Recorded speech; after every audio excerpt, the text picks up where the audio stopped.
A car crossed that center line on that dark summer night.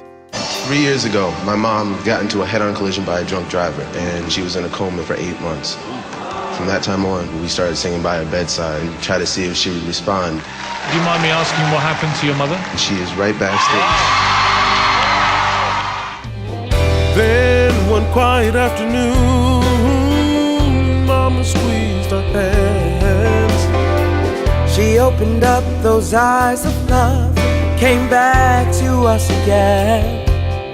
Oh, she walked into the room and gave our mama life. You see, nothing is impossible with Christ. Oh, thank you, Jesus. You sent to Also, as I said, it's a great story. So I think that it'd be nice to see how you could take advantage of some of these very touching stories that some of the students told, and maybe bring more than one of them together. So it's not just, the ones that focused on one thing, did a very good job at that. I don't know if you have to focus on one thing. So I think you can do more. So from one teacher to another, Felicia, congratulations on all your progress, and I wish the best for future progress. I opened up my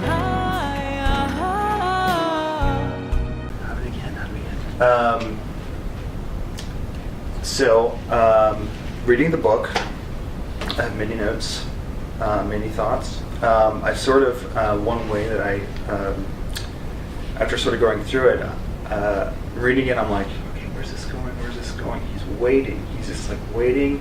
Mike is waiting for Felicia to get better. And what sort of happened was, I realized that like him waiting for Felicia to get better is one layer of the story, and the other layers of the story were when he would talk to people, or people would come to see him and they would reminisce. And that to me ended up being sort of a real turning point, because I found that interesting. And I do have I can just draw a little diagram if you can indulge me. But the sort of the way I see to attack the story is really Mike sort of waiting for Felicia to be better, making those decisions, and there's a few moments in there, maybe I'll touch on them if I have some time, but the people come to him and do the reminiscing and talk about the past, and they have all these little stories, like these little vignettes that I found so interesting. For instance, the story of you two at the grocery store, where you're taking the groceries to the people's cars, and then the grocery store owner comes out and he's like, big guy, he's like, what? You're like, holy crap, this is scary. I thought that was a great story. The story of Mike and Felicia meeting, I thought was great. I thought the story of when she found out she was pregnant with Nadia, I thought was really intriguing. So there's sort of these little touchstones that go along, and while the story, I feel like Mike waiting in the hospital with Felicia doesn't have like this hard conflict, but what it has is a tension. You're like, oh my God, she's gonna get better, she's gonna get better, she's gonna get better. And you're just hoping and waiting, and in the meantime, we're visiting all these other little moments in their lives. And that to me really became the key. And as soon as I sort of figured that out about the book and about the story, I'd like sort of unlocked everything, sort of just opened up. So I have a lot of ideas, and they're sort of scattered, so you just please bear with me. They're not like, there's not that much order going on here. But I sort of thought of sort of like this main idea of if we're doing this as a screenplay, sort of touching base with Mike in the hospital. And there's a few moments in here that I want to talk about. And then when people visit him and they reminisce, whether he's telling the story or someone else is telling the story. And we can touch on these stories. And I think they're worth having in the screenplay. But I did want to ask, you, especially, what you thought really was, for a movie, what is the heart, if that's the right word, of the story? I think the heart of the story to me would be mom being in the hospital and the kids singing to her. Yeah. And singing to all the other individuals in the hospitals as well, and then mom just waking up out of the coma. When she squeezed her hand and she woke up out of the coma and said she heard their voice but she couldn't do anything. I mean, that's a very touching moment for me in that film, in the film. So I think that would be it to me. Yeah. Yeah, I mean, that when I got to that point, I was like, I did feel like that was like the moment we've been building to this whole time. Like, we learned all about these people, we learned about this family.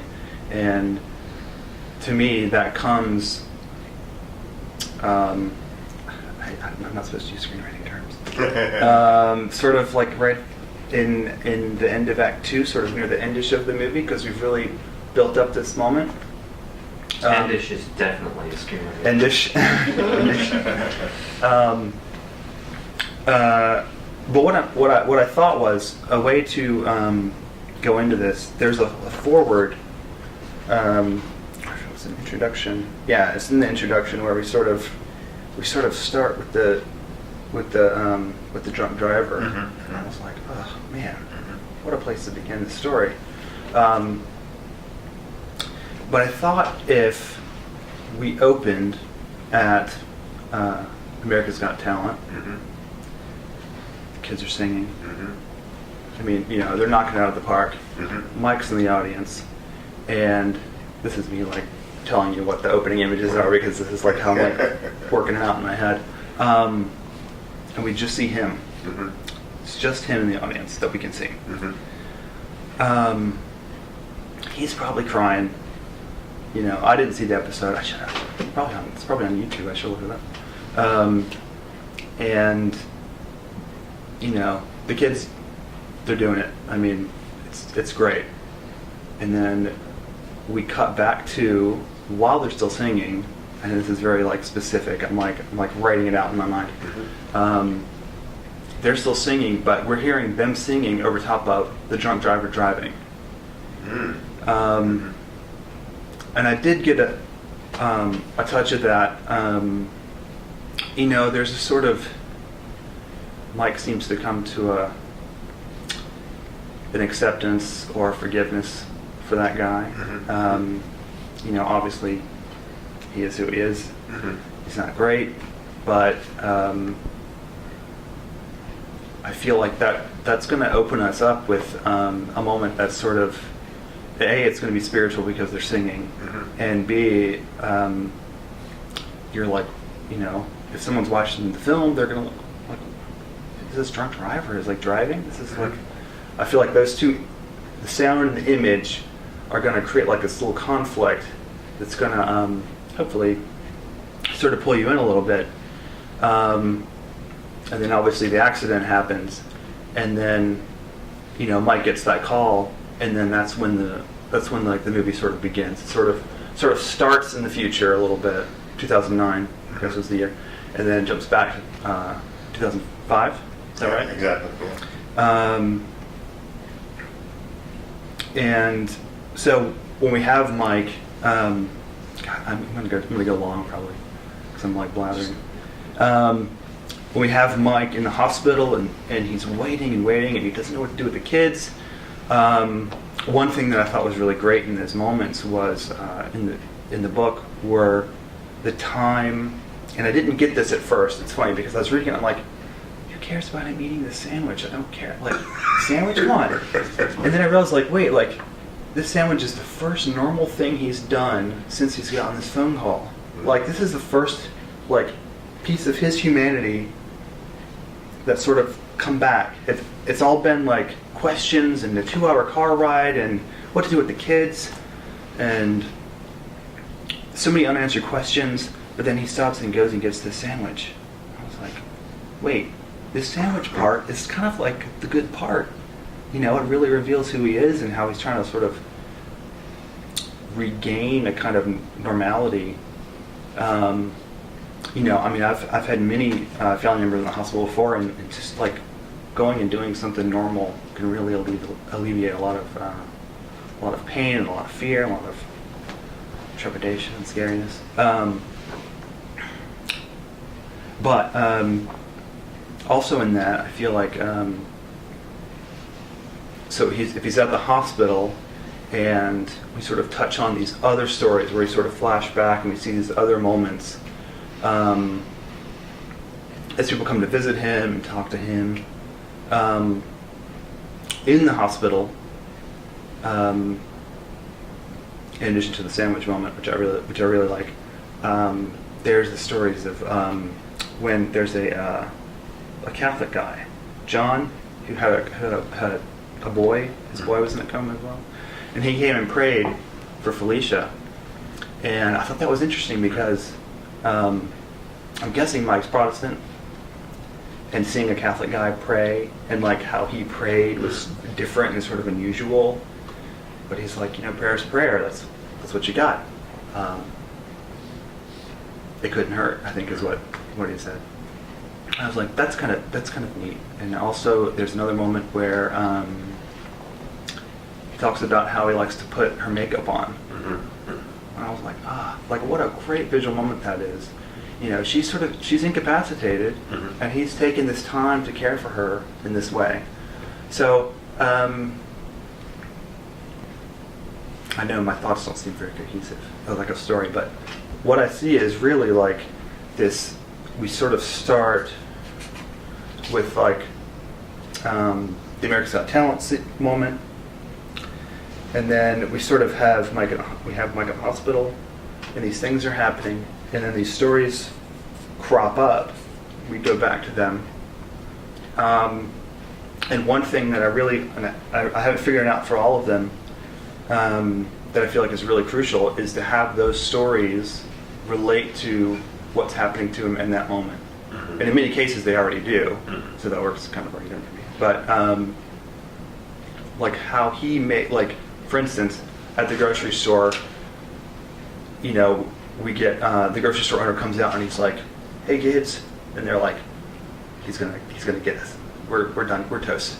And he's like, "Go fill up a cart," you know, and you're like, like that guy's mercy, that guy's grace is like the thing that is gonna bring Mike to some decision or some emotional change in the hospital. So I don't know if you guys have seen like Slumdog Millionaire. As soon as I started figuring out this structure, I was like, "What, Slumdog Millionairing this thing?" But I feel like the stories are crucial in telling the larger story, and if they can relate directly to what's happening, it would be really great.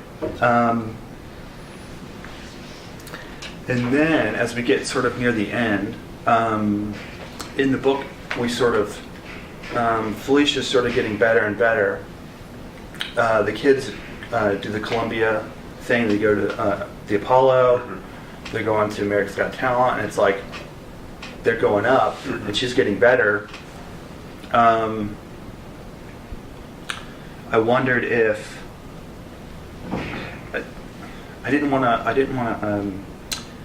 to contrive the timeline, but I did want that moment. So if we're watching the movie and we get to the end of the movie, and Mike's in the audience, and if we don't know what's happened to Felicia yet, and the camera pulls back, you know, I'm sort of like directing it myself at this point, but the camera pulls back and we see that Felicia is there with him at America's Got Talent, and she's alive, and she's okay. Like, I feel like that is a great revelatory moment. Like, she's okay. I'm not sure. I don't have all the answers. I'm not sure how to juggle it yet. I haven't quite figured out how to make it work, because in the book we know that she's sort of getting better. When they sing to her, I mean, and she squeezes their hand, you're like, that's it. I mean, that's sort of like almost like that's where the movie ends, almost in a way. But you know, honestly, I have not figured out the way to make that moment as good as it can be, and also make us wonder about whether or not she made it. Because she sort of makes it, and then the kids make it. Exactly. And I did, you know, and I'm struggling with that sort of as an outline, is because to me so much of this is Mike's story. You know, like I'm with Mike.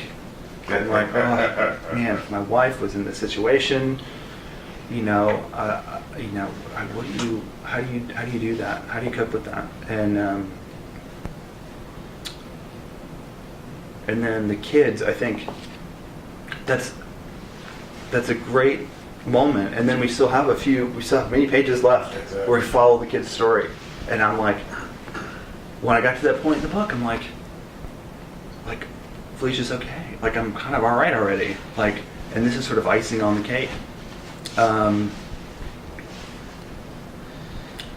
curious. I mean, well, let me just ask you, like, how much of that story, of the details of their story, of the kid's story, Voices of Glory, sort of rising in the ranks, you know, going to Apollo, going to America's Got Talent. I mean, that's like it's a great achievement, but like, how much of that story do you want in a film version of the story? I think a good portion of it, because it's just celebrating everything that happened in general. And Mom accident was actually the birth of all that. Yeah. You know, so it would definitely need to be in there for the good feeling of what came out of everything here. You know. Yeah. And I was following you in the beginning of what you were saying, and I was actually seeing the movie, and I like the way you put it. But when they're singing that song, and you bring it towards the end, that's when you have to see more of the Voices of Glory, and how they really, you know, prosper from all of this. You know what I'm saying? And I love the fact of them singing that song in the beginning. I like that concept. Yeah. I mean, that was one of those moments you're reading, and like, it's Avery, right? He was like, let's sing to Mom. And you're like, uh-oh. And he's singing, you're like, oh man. And then she's like reacting to it, and you're like, wow, this is crazy. This is kind of incredible. I think it seems like I have a lot of like drawings and illustrations. I was an art major undergrad, so I have a lot of like doodles. But as Felicia gets better, the kids take off, and I wonder if, and again, I don't want to be disingenuous whatsoever or muddle the timeline, but I wonder if these things were brought closer together. So while they're taking off, you know, I mean, they are, the kids themselves are sort of maybe struggling. This is obviously the movie version of this. The kids are struggling with, look at what's happening to us. You know, we did this for our mother, and like, we're getting noticed, we're getting notoriety, and we're doing great. But she's not well. She's still not well. Yeah, there's a part of the story too where Mom is, when she's getting better, that she's actually going along to the performances with them. Yeah. And she's getting better as she is going to the performances and seeing how they're moving forward as well. You know what I'm saying? So while she's getting better, you want to shoot some shots, I would think, of her being in the audience watching her children. And so you have to bring her in a little bit sooner than the end. You know what I'm saying? Absolutely. So it's really, as they're getting better, she's getting better. Exactly. No, that makes perfect sense. I think because as I sort of structured this in this sort of like weird little digression into these little I was following stories, which I really loved. I mean, it's like I could pick some out of here, and I mean, maybe there's some that haven't been told that aren't in the book. Exactly.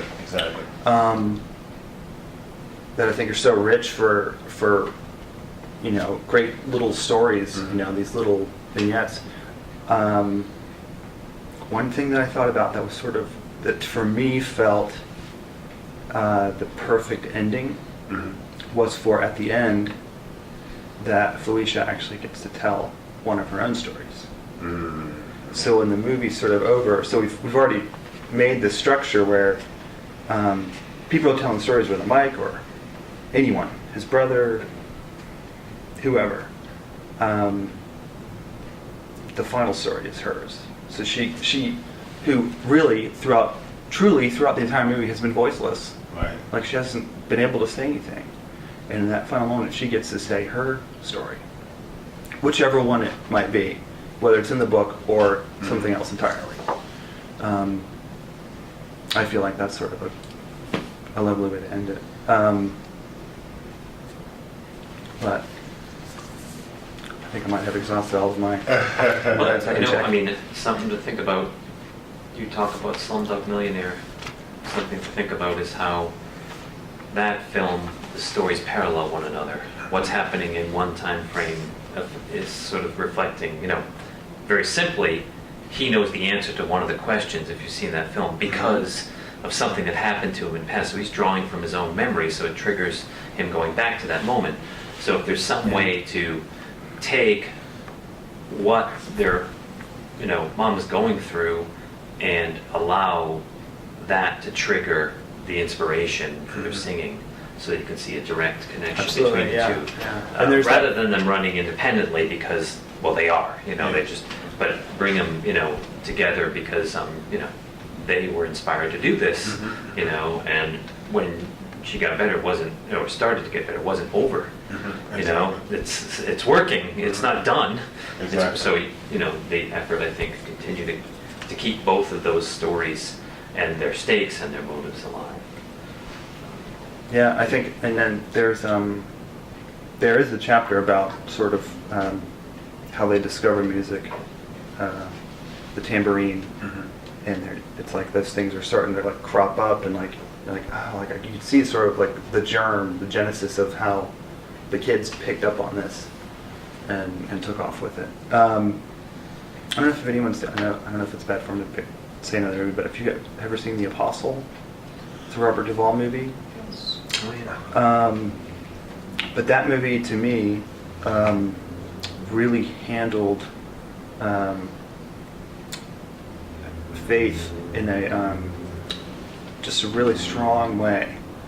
And there's one moment that I just love where he's on a bridge, he's looking over onto this river, and there is, I don't know, I can't remember where he is, but there's like a Catholic bishop or something on a boat blessing everybody. And I'm like, this is very strange, but he's watching it and he's like, you got your way and I got my way, but we both get it done. And I was like, yeah, that's true. And that sort of that theme crops up when we have that Catholic guy praying over her. We have that one fellow who had gone to a Jehovah's Witness church. I think Mike himself mentioned how he had had a Seventh-day Adventist encounter. So for me, I felt like occasionally the book, I do feel like it sort of holds my hand and pulls me into, and this is because of their faith in God. I'm like, I know already. Like, I think that is, and I think the Apostle handles it really well, where it's very real. And I think that part, and if you have these small moments, and I'm thinking about like Mike in the hospital again, because she's so still, and again I'm directing it in my head, like I had all these images, like how's this going to be shot, and she's still, so every motion that he makes, he's putting makeup on her, he's eating that sandwich, he's sitting there looking out the window, he's doing anything, like every motion he makes is almost larger than life at that point, because the story is so distilled in these small moments when we're in the hospital part. And when he's praying, I mean, that's monumental. So for me, I felt like there is a balance between those smaller stories, how they can parallel, and how, I mean, there's a lot going on in those stories, you know, very interesting. And then we come back to like this kind of still moment. Gives us this moment to take a breath. And we're in this room, we're just with him and her. So, that to me, I felt was Well, well, I was just watching the movie. Excellent. Thank you so Actually, yeah, much. 120, so, Really? yeah. I knew it. Yeah. That's awesome. Thank you so Good much. job. That was really good. Thank you very much. Thank you guys.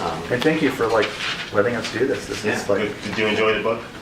I did like the book. I felt like I don't read that much nonfiction, Right. and I felt the family story really came through, and I felt and again, like I was reading, I'm like, I'm not sure where this was going, and then once I sort of realized like what the pacing I think is the thing, I sort of realized like stop, calm down, and just like take your time. Well, when with you're this looking guy. in terms of the movie, you're looking for, motive, And that's really, conflict, that's what I was momentum, shooting for. build Yeah. up. Yeah. Thanks so much. Yeah, Thank you, thanks, guys. Jen. Thank you very much. Good job. I open up my It's so good to be here. Thank you all so much for this opportunity. I really enjoyed reading this story and getting to know all these people. It's amazing. So my take on the story is that 3 kids' world is turned upside down when their mother is hit by a drunk driver, but their talent and faith inspires resiliency in their family and touches everyone around them, ultimately launching a successful career in the performing arts.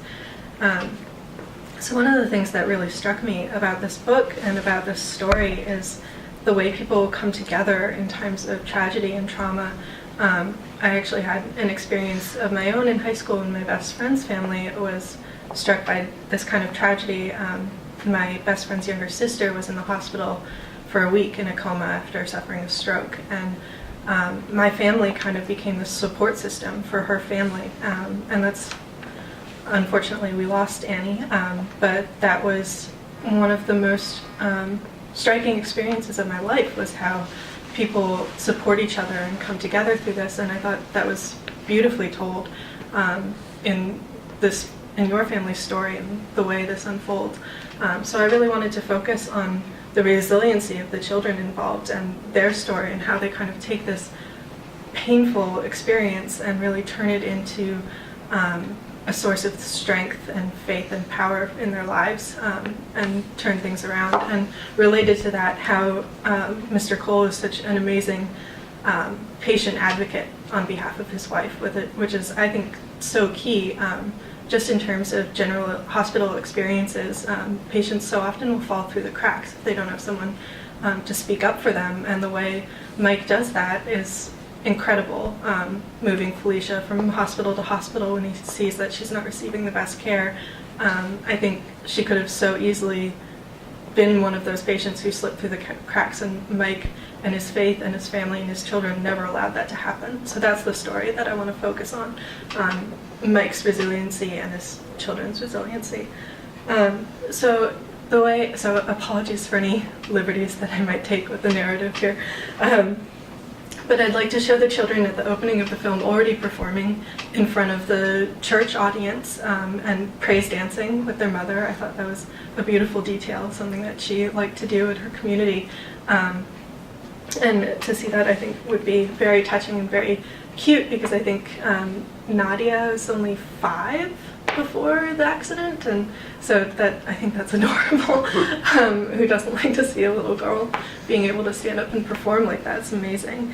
And I also think it's important to see at the beginning how education and teaching is so important to Felicia, because that's something that she ultimately is able to return to, and that arc is so powerful that she comes back to finishing her courses.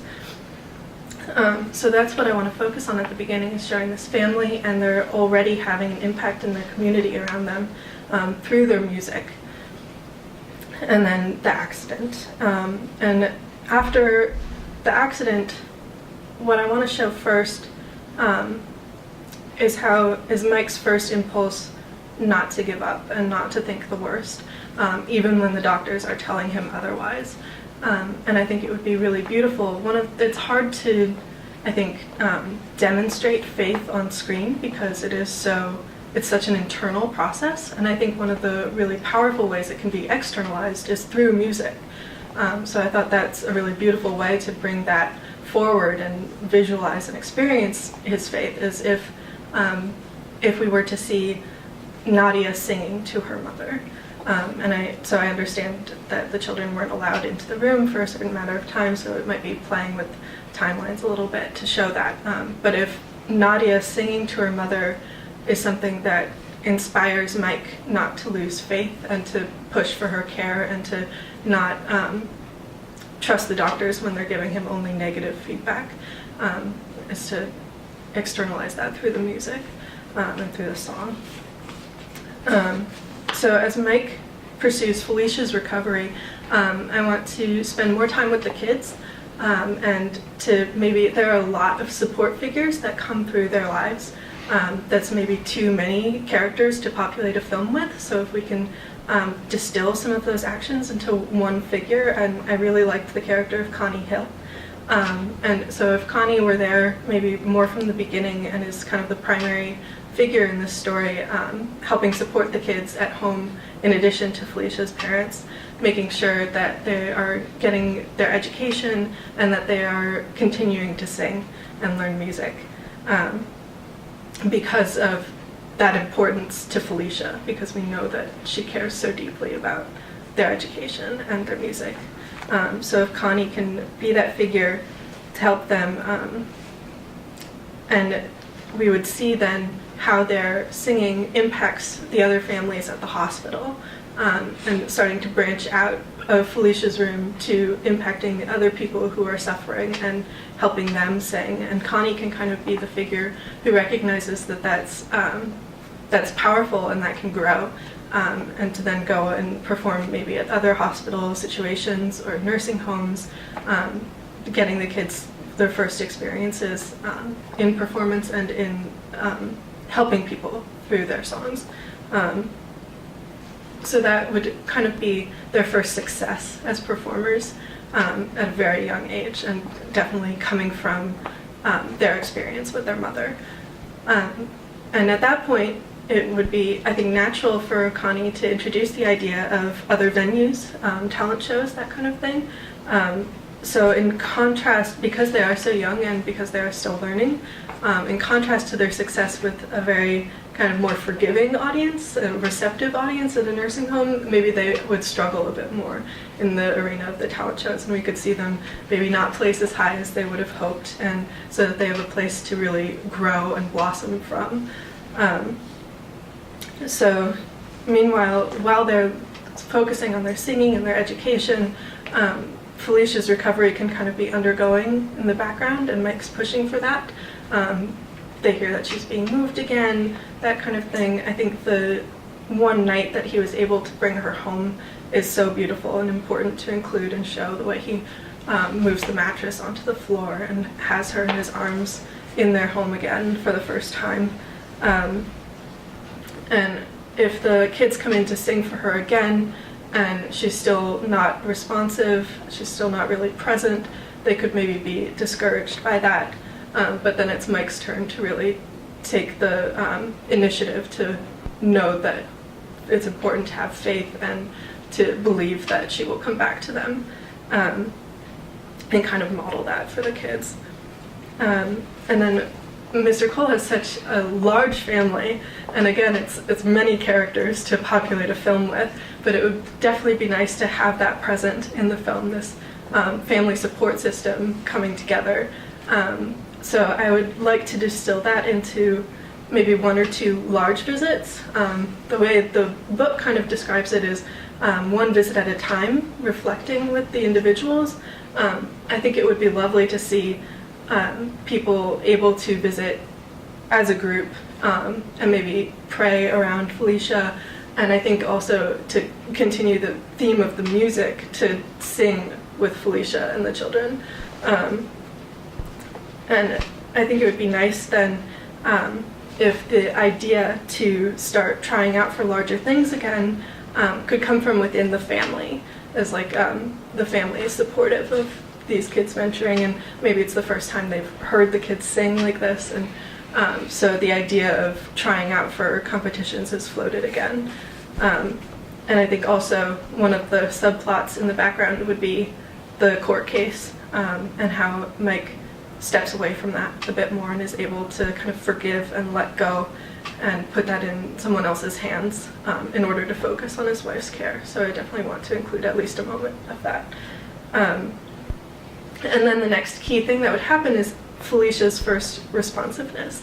And I think it's so important to include that as kind of a major moment and have that happen on screen and let us see that happen and how it happens. And even though her progress is so gradual, that initial moment of from going from just finger movements to speech is so key and so powerful. So following that moment, I would want to move very quickly, however, from her responding to her coming home, because it is so gradual and it's not necessarily what we want to spend time with. We want to spend time with her returning to her family. So that's the next thing that we would go to. And have a return maybe of the kids performing at church, and having Felicia able to go to church with the family again. And Connie could then suggest the idea of performing at the amateur night at the Apollo, because I think that's also an important thing to include. It's an important first step. And if it were, rather than someone in line, if it were like a producer or someone behind the scenes at the Apollo who mentions the tryouts for America's Got Talent as a kind of indication of how well the kids are coming up. And so right away they would go to that, they would make it through to the next round, and then we would have a couple of fun scenes where they aren't able to tell anyone that that's what's happening in their lives because of the regulations and having to keep those tryouts a secret, because I do want to spend more time with the kids and their friends and their school and what they're doing in the meantime. And I think that would be difficult for children who would be very excited about the prospect of seeing themselves on television, having to keep that a total secret. And then I think it would be really interesting and compelling if, at least for the first of their televised performances, if we as the audience were to see that from the perspective of someone watching from home. So maybe Connie is watching from home at the first audition, or I'm not sure what it's called, I'm sorry. But at the first like buzzer round that's aired on TV, if we see Connie watching on her TV at home and see the performance aired that way, and see her get excited for the kids and react to the judges' reactions, and that would be an interesting opportunity to play with maybe the actual footage of that moment as well. And then that they would move on very quickly, and Felicia would then be the one watching from home while her children are out in Las Vegas, and in I think it moves from Las Vegas to Los Angeles or something, and she's not able to come for one of the rounds. I think that's very key. So the idea of her not being there, and then the kids make it through, and then she's able to come again. And so having Felicia flown out and her being able to take that step of independence, coinciding with the kids moving up in their performance ability and their talents, is really powerful. And then I think that would be a really nice moment. I think music is obviously so important to this story, and so I want music to kind of highlight each of these moments.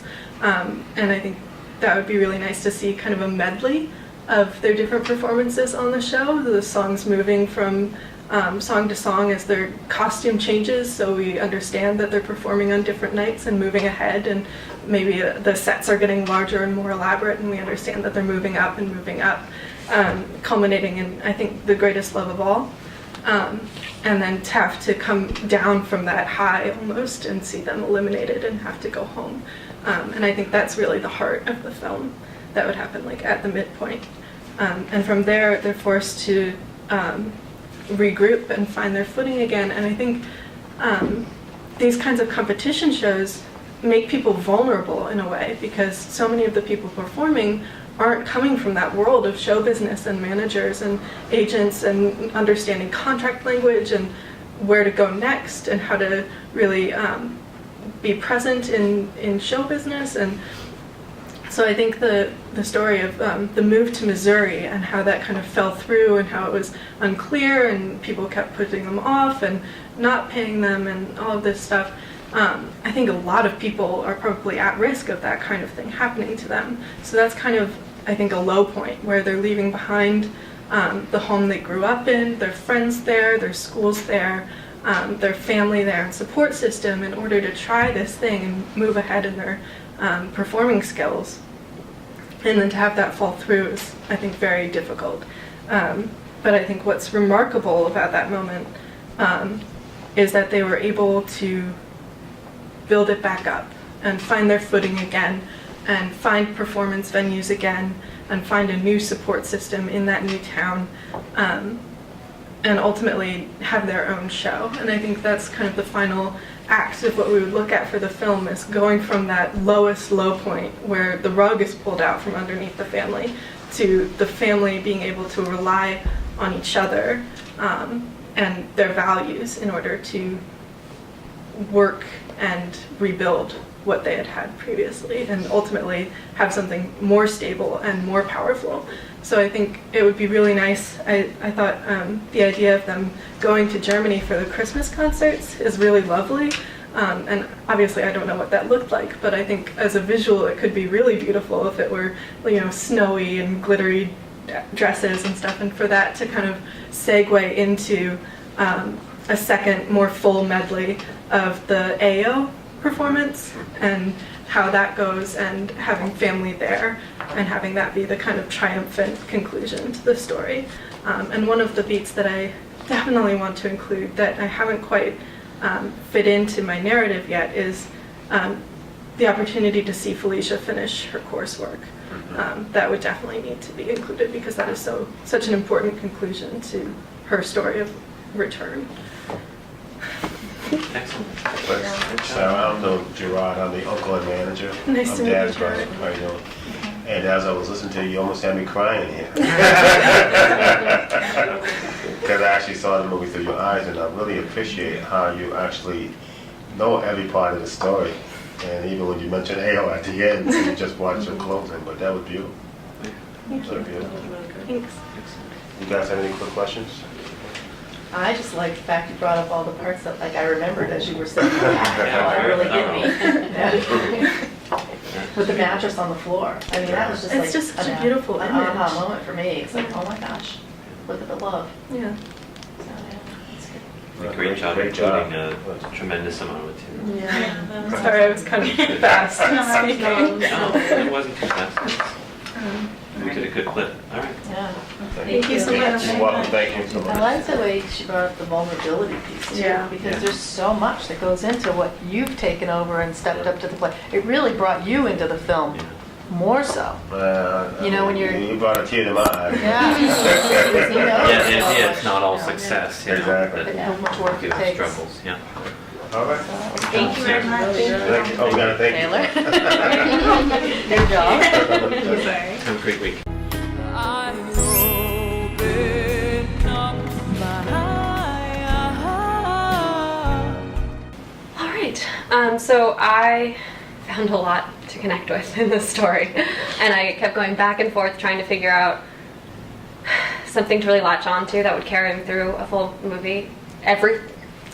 Each thing I found, love, hope, music, faith, like everything was great, but the one thing that I just constantly came back to was family, and the Cole family specifically, and their unity and like their ability to grow closer during a time that most people would be torn apart. I think that people, whenever horrible things happen, people grow and it's not always in the same direction, and I thought that was really remarkable.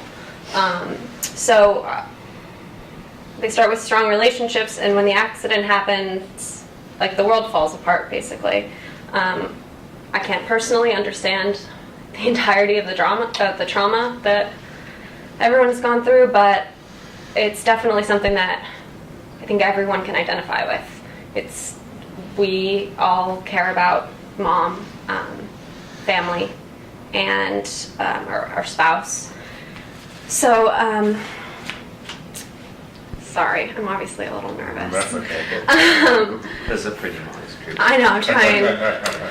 I'm trying. Okay, so from my point of view, I thought that not only would like relationships to each other change, but this would undermine how you define yourself as an individual. It changes like your entire world when something like this accident happens, and the family dynamic. And I found, you know, this is an enormous situation to be in, but the small moments were really what like drew me in time after time. They, like, small moments are really what we're talking about when you talk about family. One moment that I was thinking of was when Mike Senior came home after being at the hospital for like 3 weeks, and he realized he had to find somewhere to get a haircut. Like, my mom always cut my dad's hair growing up. Like, that's one of those things that your entire life is different, and you have to approach it from a new perspective. And I think those kind of moments people connect with, people of all ages, and you know, dinners, like Sunday night dinners was a family thing, and Sundays seemed very important also to the Coles.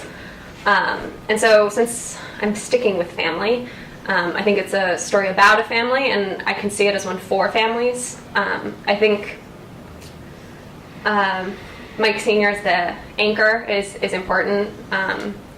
His story thematically relates to everything that his kids are going through. I would also like to explore the kids. Since I'm like happily in between the age groups, I found it easy to identify with everyone. I mean, I kept thinking about, gosh, their different ages combined with their personalities. I can imagine that everyone processed this in a very different way. And it's not something that's often explored in movies, kids and their perspectives dealing with these sort of things. And like I said, it's interesting to me that everyone would be having to go through something individually and yet also come together, which is a challenge. So I tried to project some motivations that I found either in the book itself, and I watched like this nice documentary on the website of Voice of the Glory, which was nice. So I would assume that Mike Sr.'s motivation would be, you know, he wants to be a present and engaged father. That seems to be his, calling, and yet he's a devoted husband. So struggling with that and the balancing of time, I think, would be an enormous struggle, which is balanced by the community and his like incredibly resilient children, which we will get to now. I will admit that I constantly identified with Mikey because I'm an oldest child, and I can't imagine the sort of strength that took. The kind of response, he was going to 8th grade. I mean, that's sort of in between adult and kid age is very interesting to me. It's a lot of responsibility, and I would imagine that he had to deal with this leadership role that, you know, his family needed him to take, and looking for comfort, which would eventually be found in his siblings, his family, and his faith in music. And then Avery and Nadia, this is something I would theoretically speak more with them about, since I kind of pulled these little tidbits, but this is my thought. Avery was interested in the technology and instruments, and then in the documentary he said music helped him connect with others. So I thought perhaps maybe he wouldn't be interested in the performance aspect at first, and it was something that he had to come to, and that like the harmonizing, the technical aspect of the synthesizing of their voices would be something that he could grab onto. I think my major goal is to focus on the togetherness and how it isn't easy, and how it it's I keep saying remarkable, but it is. Like, this doesn't typically happen where families are made stronger in the time of a trauma like this. And then Nadia, I saw, she said that singing gave her a chance to express her inner self. And I know she's depicted as very bubbly and like just this bright light in the book. But we are making dramatic film. So I thought that perhaps she could just pull back and start as a more quiet and reserved child and then bloom as the story progresses and as she engages in the singing with her brothers, that it kind of is her development as a more bubbly and outspoken person. Once again, these are my projections. I know I don't know them, although now I feel like I do. So for all of them, they would find their way via each other, music, and God. And of course, Felicia would not be forgotten. She is the most important part of this family. I mean, she's the centerpiece of everything. And I think it's really important that we see them as a family prior to the accident. I would want to open... I have an idea for an opening image that and I have a few reasons, but I would want to open with the family together in church singing, but not with the kids on stage performing. I think it's important for a few reasons: to show the strength and the bond between the family, to show their faith that keeps them steady throughout this entire thing. And I think it's also interesting, dramatically, the kids were accomplished and good at singing, but not professional singers. And I think it would be an exciting journey to see them enjoying it, but not necessarily, considering it some sort of ministry, to see them like grow into that. And so yes, religion is obviously the cornerstone of their strength and unity. So I also would want to tailor the story closer to it via the plot. There are a lot of characters and locations. I mean, this took place over many years. So I have like a few broad ideas. That the Falcon, where they would go to the local performance space owned by the Falcos, I thought that would be a nice central location for the story, where they would first kind of start getting into finding a second home kind of and learning to sing together. I thought that would also be nice to tie that to their church. If it wasn't a part of the church, like in a factual way, that it would be a part of the community. Because I was getting worried about going back and forth from all these different places, and if it was all kind of centralized, I think it would be a nice synthesis of the themes of the story. And then I would think of transitioning to Aunt Connie as Felicia also transitions home, because I think Aunt Connie seems fun. So I think she should definitely be a part of this, because the VOG boot camp sounds like an awesome scene that I can't wait to see. And so everyone dealing with things alone, singing makes them feel a part of something greater than themselves, active in their community, and eventually help Felicia and others, which is awesome. This would parallel the story to the hospital, visiting mom, singing to others. And that brings me to my last major point on family and unity. Like, among the most moving pieces in this story, it's not about only the Coles, but it's about like expanding the definition of family.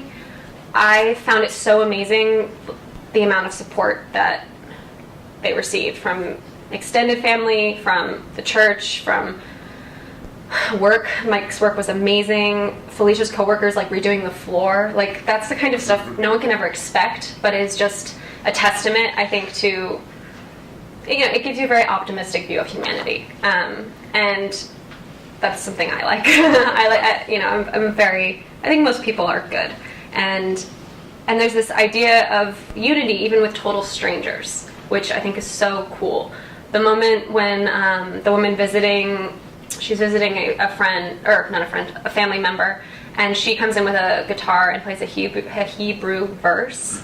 And then like that John Connolly is Catholic, but he comes and does a prayer as well. There's this really interesting, like, it's really beautiful. People want to help despite differences.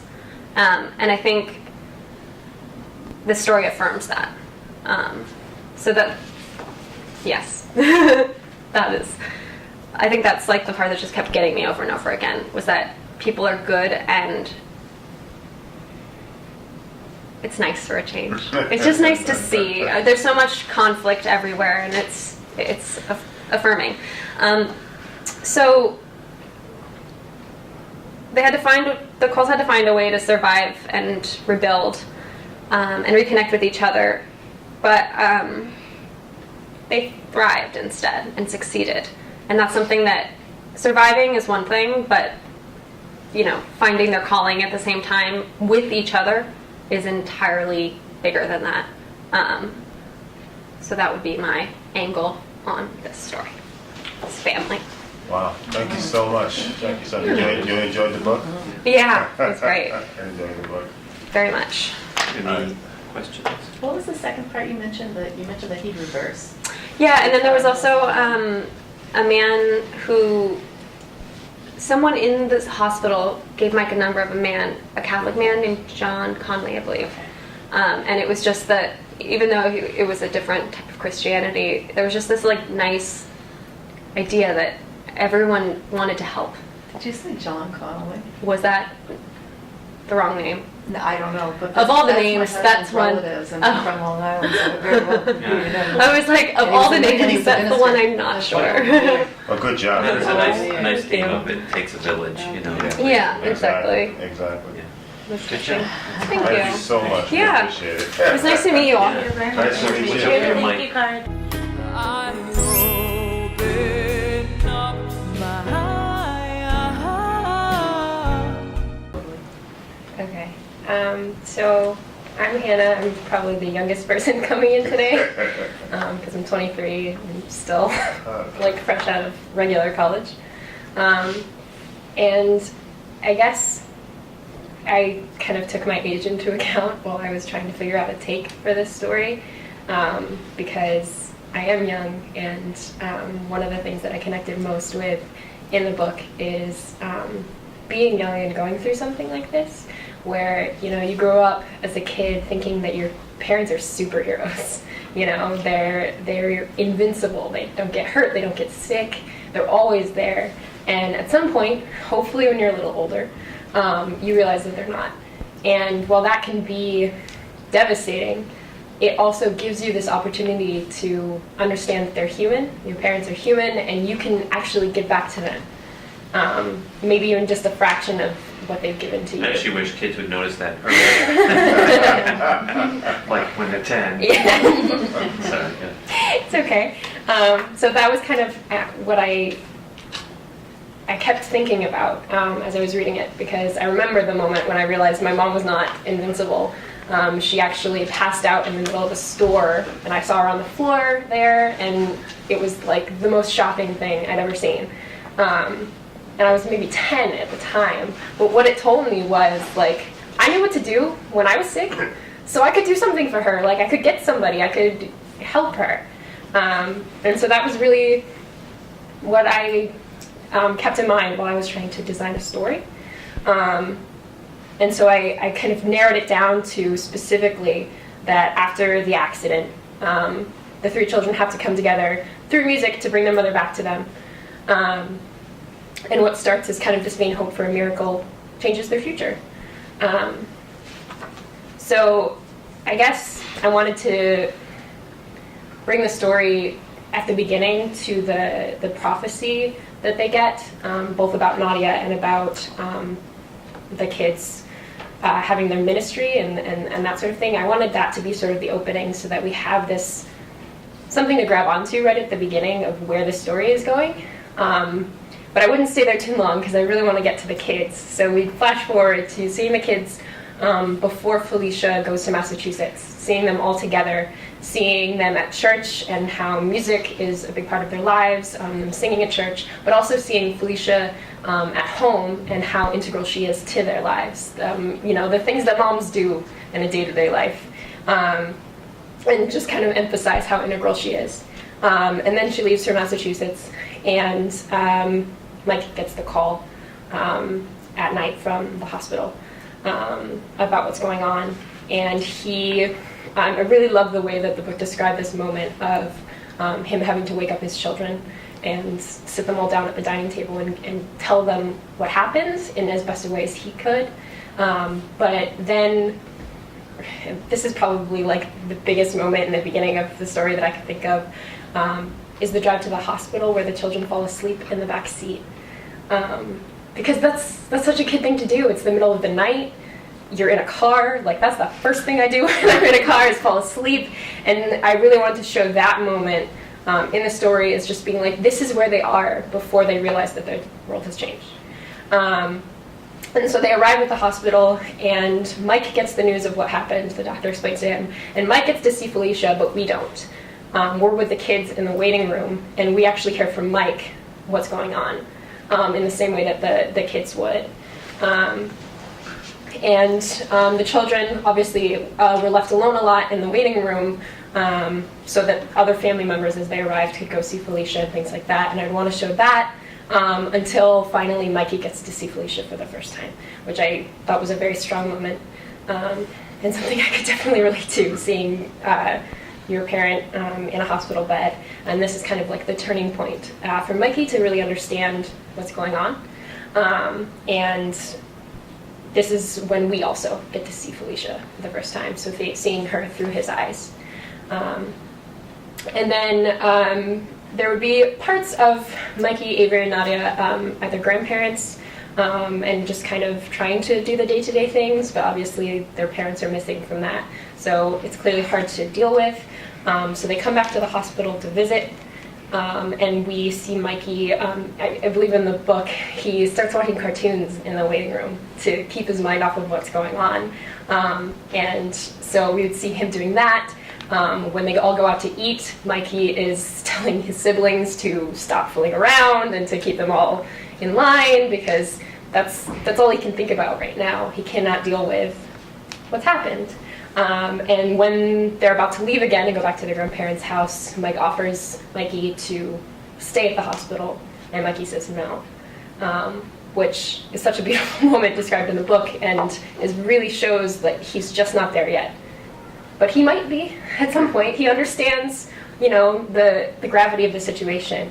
Then I kind of liked having bringing music back in through the Falcos and the Falcon, and kind of bringing music back into their world a little bit, because obviously hospital, not a very musical place all the time. So when they go and stay with the Falcos, kind of have music come back in, and then have Nadia and Avery see their mom for the first time as well, so that we get to see them see Felicia. And then they get to sing for her. Because music has come back in their lives, and Mike suggests that they sing for her in the hospital. And I feel like that is like an electric moment, to get to sing for her, even if she doesn't respond immediately. Like, this is something we can do. That's physical and real and tangible. It's not like comforting. It's, we can sing. That's something we can do. And so they continue to sing for Felicia with no response for a while, until that one day when Avery's holding her hand and she squeezes it. And clearly that's changed everything. She can hear them. So not only are they doing something that they think they can do, but it's helping. And another moment that I really wanted to include is Felicia being brought home for Thanksgiving, because they try to kind of fit her into their lives and try to go back to normal, and it's not completely normal, obviously, because it can't be, but there's the moment in the book where they tuck her into bed all together, where it's such a reversal of the kids tucking the mom into bed instead of the other way around, that kind of shows that they've moved forward a little bit. And then back at the hospital, this is probably the only time where we see Felicia on her own, where she speaks for the first time. Where she speaks in Spanish, but she speaks for the first time, and that's amazing, and there's a celebration of it, and there's the concert that they have at the hospital, and it's then that Mike realizes that his kids are good, and they can do even more with this. and that this is a gift. Their music is a gift. It's done something amazing. I also thought maybe Felicia's first words to her children might be a good thing to show as well. And finally, after all of that, Felicia comes home.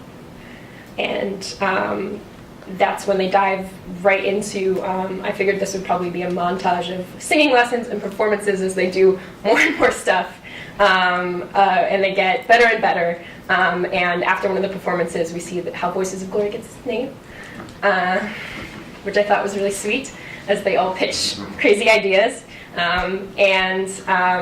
Then nearing the end of the story, we'd introduce Aunt Connie, their vocal teacher, and them practicing and kind of doing, I believe the book calls it Voices of Glory Boot Camp, preparing for things. And she talks about, she mentions to them the Columbia University audition, and Mike finds out about the amateur night, and they head out to New York City. And how I wanted it to end is, since we've seen America's Got Talent and we've seen them, what I wanted to show at the end was really them having done the first audition. It doesn't go quite as planned. They have to change the song. They argue about the verse note. But right before their next big audition, Nadia finds out that she's going to meet Nick Cannon. And so she freaks out. She was really excited.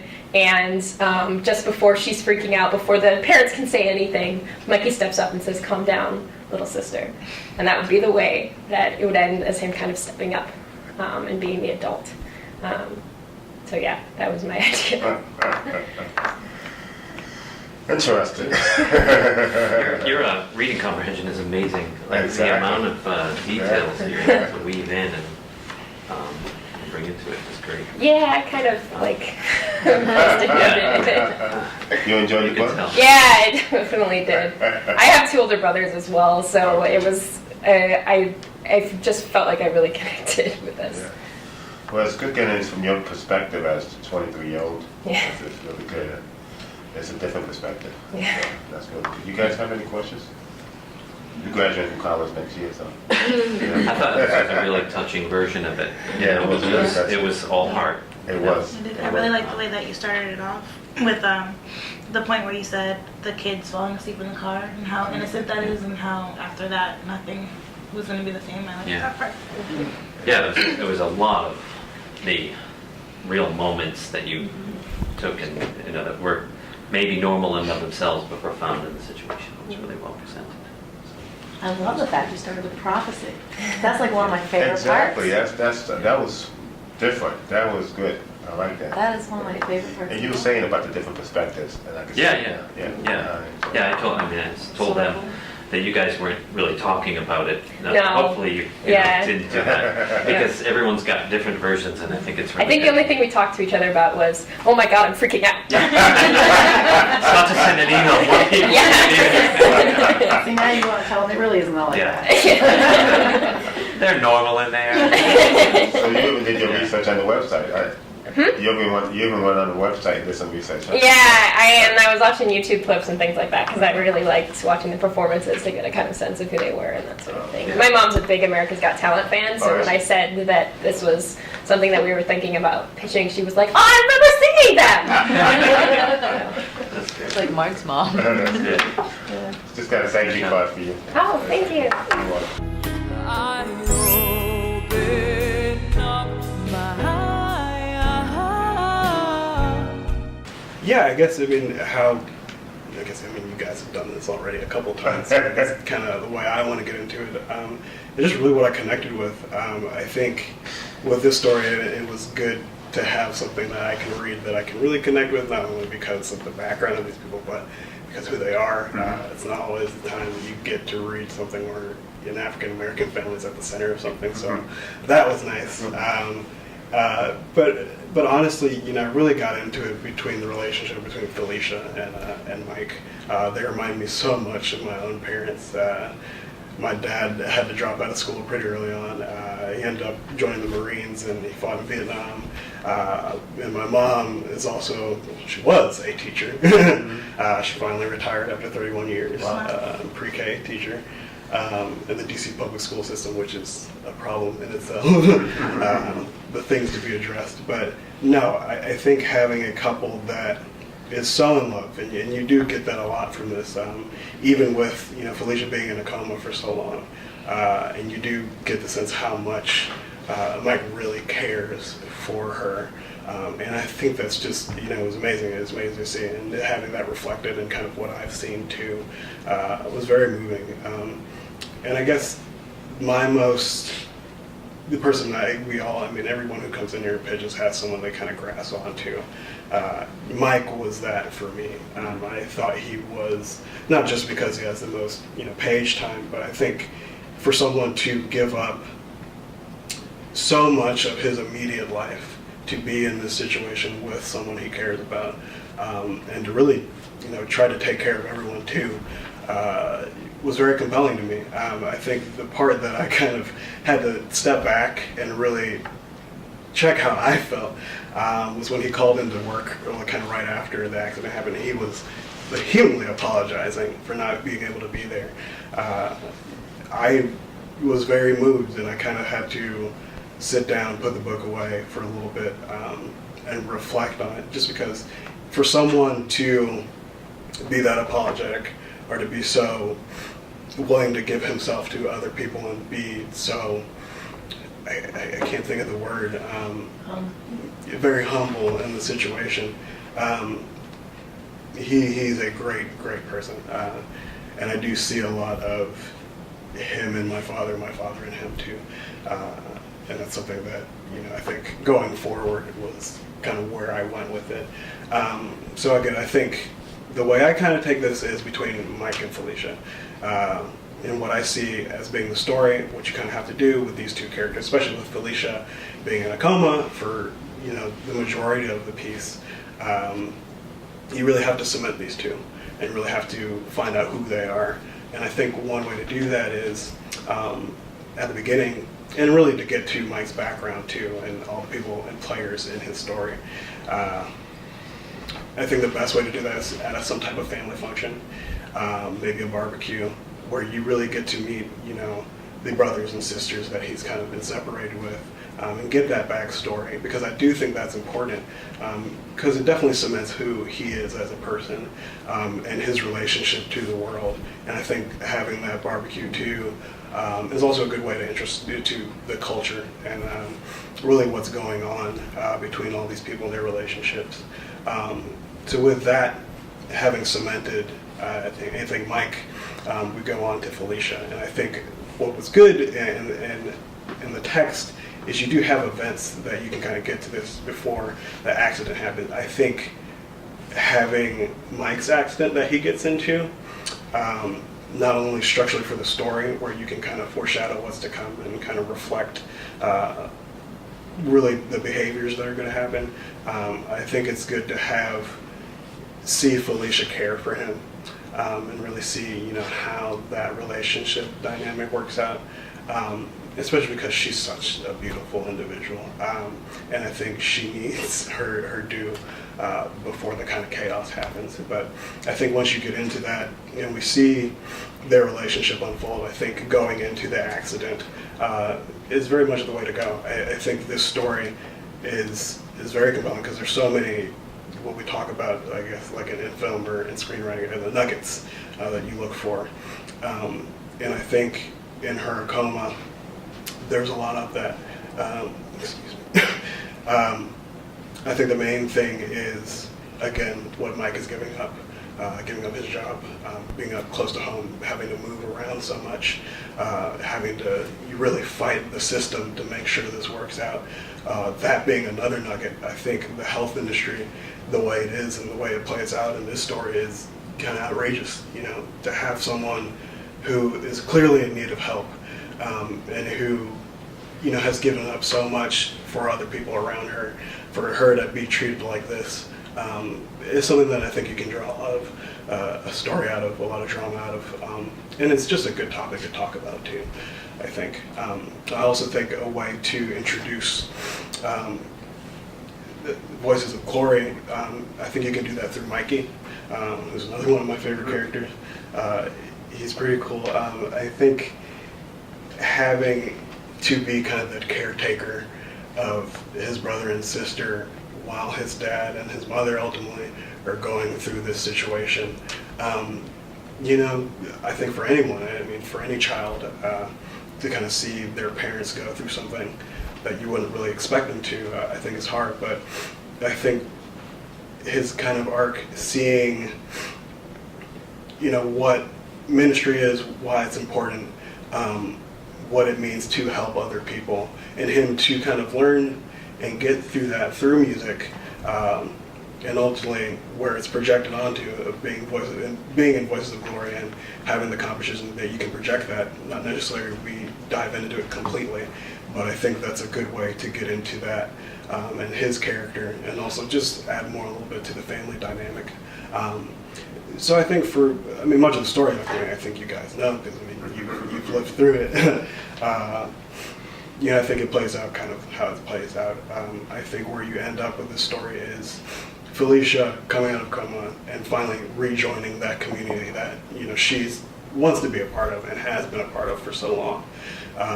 And that's why I think it adds a good book ends, I was about to say bookmark, but book ends, you know, introducing that community and being a part of that community at the end again. And I think it's good. So, I mean, that's kind of where I come from it. So, yeah. Very good. Very good. Any Yeah, quick question. Do you see at the end of the movie, you see any of the performances, or you see where? You know, that was the one thing about the book that I really wanted more of. I thought it was quick, because I think while America's Got Talent and ending up in it was Grayson, I think. Branson. Is a good story to tell. I think it deserves more than just being a part of this separate story. So as a director, you see part 2 movie? I would say that's so. the way to go. Yeah. Build a sequel right into it. But I think being a person who is drawn to more character studies, I like spending time with individuals and really kind of understanding where they're coming from, understanding how their psyche works, and I think Mike's a good person to do that with. I think the kids, I think it's a very different story, and I think I would take that in a very different direction. I think with them, the importance of music and the importance of song and being able to connect with someone else is very important, but to combine both of them, I think clashes a little bit. And again, that's not necessarily what I would do. Well, thank you so much. Yeah. Thank you so much. You guys have any questions? That means we have a longer break. All right, you got it. It has been a real pleasure. What's your organic opinion about these? I think you need to look at all these takes and think about how maybe a few of them could be brought together. You know. Because I think those who focused on one really solid story, whether it be the kids working their way through different competitions and building their confidence and fighting against, you know, all the difficulties of succeeding on that end, that's a touching story and it's inspirational. But then when you get into Mike's story and, you know, he and Felicia and their relationship and how they work through things, I think there's some really touching moments there as well. And I don't think you can get away with not including both of those stories to really make it a success. We talked a lot about the fact that we sort of culturally have reached a point where these competitions are hot. Everybody is so interested in them. There's several reality shows based around them. So I think that's also something that would interest producers to want to make a film like this. I open up my heart. So, first off, I just want to say I thought this was a very moving story. And what I'll do is I'll talk about like what inspired me from the book, and then I'll kind of go into how I think, you know, you could turn that into a script.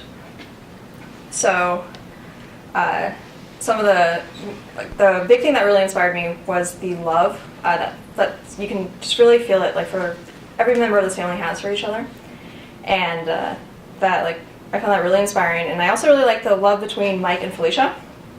I thought that was just so strong, and that really came off.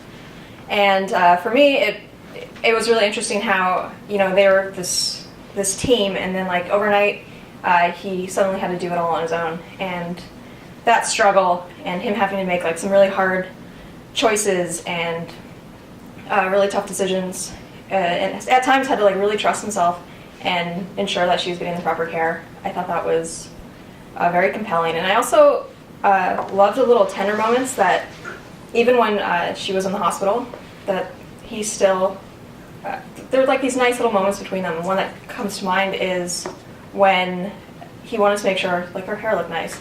Like, I think that just expresses so much, like, again, this love between everyone. The other thing that I found really inspiring was Felicia's strength and her perseverance. I think that, you know, she came out of the coma and she really kind of accepted her new circumstances and kept moving forward, which was, I'm sure, you know, not an easy thing to do. So that was really, really inspiring. And also, how like, her support for everyone in her family, like, that just comes through so much. And, like, even when she was kind of knocked down, like, she was so supportive, and I felt like she was really able to share their joy and take it on as her joy, and it just kind of grew, which I thought was really, really interesting. And then the other thing, of course, the kids. Reading the book, I didn't get, like, a complete sense of their personalities, but I did watch some of their stuff on America's Got Talent, and there was a short documentary I saw as well, and I was blown away. I mean, they have this maturity and this poise, and also, like, this quiet confidence that, like, just really came through. And so I thought that was really interesting, and that's something that I'd want to make sure was in a script. And I also really felt for Mikey. As the oldest, I kind of felt like he had to be, like, this rock for his brother and sister, and he had to stay strong, but, like, at the same time, he's really going through something, and that can't be easy. Like, I tried to put myself in their shoes, and if I had seen my mom in the hospital like that, that'd be the worst day of my life. Like, that would be devastating. So I really think the way that they all handled it was pretty incredible. And in the book, I thought it was interesting, they said that Mikey withdrew a little bit, and I thought that was interesting, and I felt like music was a way that kind of helped pull him out of that, and also helped the whole family kind of come together again. And so, like I said, like, I think, like, that's very inspiring. And I also feel like with the music, it allowed them to transcend their own grief and their own pain, and really, reach out and spread some joy and help other people going through difficult times. So I thought that was really, really inspiring. So, I don't know if you want to keep going? Yeah, you can go into the story. Okay, so for story, what I was thinking is I would start with Felicia singing in the prison, and kind of go back to the beginning of their story, and just open with, like, a short scene that sets up the importance of music in this family, as well as kind of show how her and Mike met and set up their love story, and then jump and parallel that with the kids singing in church. So then to set up, again, that they sing, the importance of their faith, and also this close-knit family where everyone just really, really loves each other. And I'd also really like to show Felicia teaching, because it seems like she got a lot of joy out of that, and she's good at it, so that was a huge part. And then, of course, Mike getting the phone call, and the story would kind of go from there. And it'd spend a lot of time in the hospital, and I think that could be hard to do, but during that time, I'd really want to focus on what Mike is going through and what the kids are going through. And so have Mike, he's being tested, he has to make these decisions that nobody should ever have to make. And, like I said earlier, he has to trust himself and be able to say, to the doctors, and to be able to question the doctors, which I think has to be so difficult to do. but at the same time kind of keep some of those tender moments between him and Felicia in the hospital.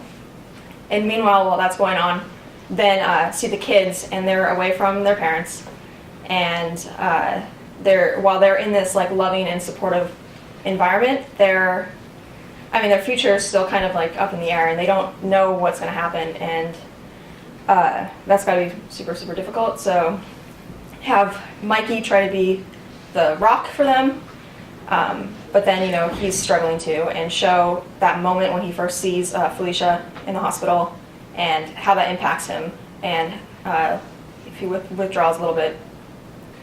And then Mike is also struggling with being away from the kids. I mean, it's hard. He wants to be there for them, but he knows he needs to be there for Felicia. And so music, like I said before, is the thing that kind of brings them together. And he asks the kids to sing by her bedside, and Mikey is a little reluctant, but once Avery and Nadia start, he jumps in, and through singing, he's able to actually confront what's going on and see his mom and really look at her. And then, of course, the hospital, other patients ask them to sing, and it grows from there. And while that's going on, Felicia's starting to recover. It's slow, but she's making progress, and more so than what the doctors initially thought. And they move her to a rehab facility, and things are looking up. Mikey's becoming more engaged. Avery and Nadia are happy, and Mike can go back to work, and they're starting to get some sense of normalcy. But then, Felicia's progress plateaus, and the doctors say, there's nothing else we can do. So again, Mike is forced to make a tough decision, and he decides to take her home. And this is like an incredibly exciting moment in one hand, because when this event happened, that may not have ever happened. She may never have been able to go home. But at the same time, it's difficult because, she's missed stuff in the kids' lives, which has to be really hard. And also adapting to new circumstances and trying to get back to normal. But I think this is where we get to see her strength and her perseverance. And we see her working towards, getting stronger and going back to teaching. But then we get that heartbreaking moment where she doesn't get her job back, which really, reading that in the book, that really hit me hard. I was like, come on. But again, she's very, very supportive of her kids and of everyone around her. And when her kids get an opportunity to compete in New York, she's the one who encourages them to go. And so I decided to end the story with the first America's Got Talent audition. I honestly feel like the story of Voices of Glory, the rise through the whole America's Got Talent thing, could be its own film. But the story, I really want to tell is the one about this family that has this horrendous situation they have to deal with and how they overcome it. And I feel like that moment backstage when Mike and Felicia are watching their kids perform is just so powerful. They, everything they've gone through, they look in each other's eyes, they see the kids sing, and they see their kids doing something that brings them complete joy, and then they get to see them share that joy with so many people. That I just felt like was a good moment to end this chapter of their lives. And that's. Well, excellent. So how do you do all this without any notes? Yeah, I made a note of that. That's pretty good. Yeah. That was pretty good. It's all in your head. Yeah. And another thing that you just said, when they actually close it with them first audition, nobody knows what happened after that. Yeah. So that makes them want to see what happened after that, which makes room for another film. That's true. Yeah. You guys have any questions? No, you did a great job. You did your homework. That was amazing. You do a lot of research on the web too? Yeah. Yeah. It's funny, you're the first one that mentioned where she didn't get her teaching job back. Yeah. And as a teacher, I really felt that moment too, Yeah. Yeah. When she was in there and what it took to get her there. Absolutely. And I knew as I was reading it, they're never going to do it. They're never going to do it. No, I can hear it now. Yeah. We still have that hope. Yeah. I was like, Yeah, oh, right. come on. Yeah. Yeah. Thank you so much. We appreciate it. All right, well, thank you. I open up my heart. Okay. Well, I really enjoyed the book. I actually was bawling in several moments in it. I'm very emotional, so it really touched me deeply. But the most emotional, inspiring story for me was the process of Felicia's recovery and how the 5 core members of that family, coped. Felicia, was strong all the way through. Mike had to be strong for his kids, even though he was doubtful at times. And it's universally relatable to people. I mean, everybody has had somebody sick in the hospital, and they know how hard it is, and they know how emotional it is. And so I think people will really be able to relate to that on a really human level. And what I really like about how Felicia's story kind of comes to a close is how she comes full circle. She goes back to MCLA to get her administration degree, even though that was where she had the accident. And so she's, facing her fears, going back there, finishing what she started. And that's the kind of person she is. So I feel like that would be, the climax of the story. And how she, achieved all her goals and finally got to where she wanted to be 3 years prior. So the gist of the story that I imagine is that, let's see, we would open on the family. Felicia's getting ready to leave for Massachusetts. Felicia wishes Mike a happy birthday. It's emotional. Everybody's having, a pretty good day. This is, how they are in life. The kids are happy. They're sad their mom's going, but they all support her in what she's doing, especially Mike. So we can see how close-knit of a family they are already. So Mike and Felicia kiss goodbye. It's really nice. Meanwhile, Mike takes the kids out for his birthday since Felicia isn't there. They have a whole lot of fun because being with Dad is kind of fun. You can get away with stuff you kind of can't get away with Mom.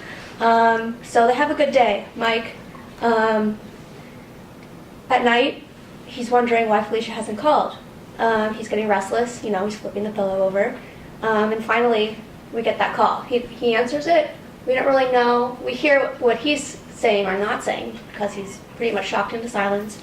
So then we cut to Felicia having a great time, at MCLA. She's with her girlfriends. They're at the dance.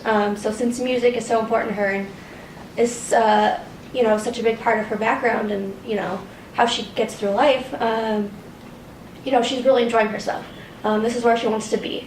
But of course, that is cut short and the accident happens.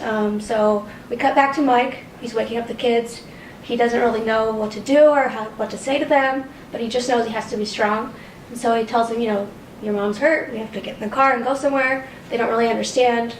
So at the hospital, Mike gets further, dazed when the doctor tells him she could possibly have brain damage and be a vegetable for the rest of her life. And he is totally freaked out when he sees her. He doesn't know how he's going to handle this. People start coming. Her parents come. He kind of is in a daze, taking them back and forth, going back to the kids, explaining to people what happened, even though he still doesn't really understand what happened. So this is a really tough time for him. And when his brother Donald comes, that's when we kind of get more of his personal story.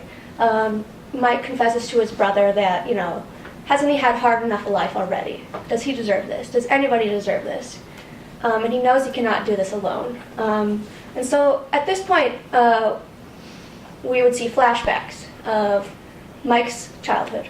Not very long, just enough to inform how he's feeling at that time, why his life has been so hard, why, he has such a hard time with this. So we might see the moment where the family separates. The kids are taken away in pairs. It's really traumatic for them.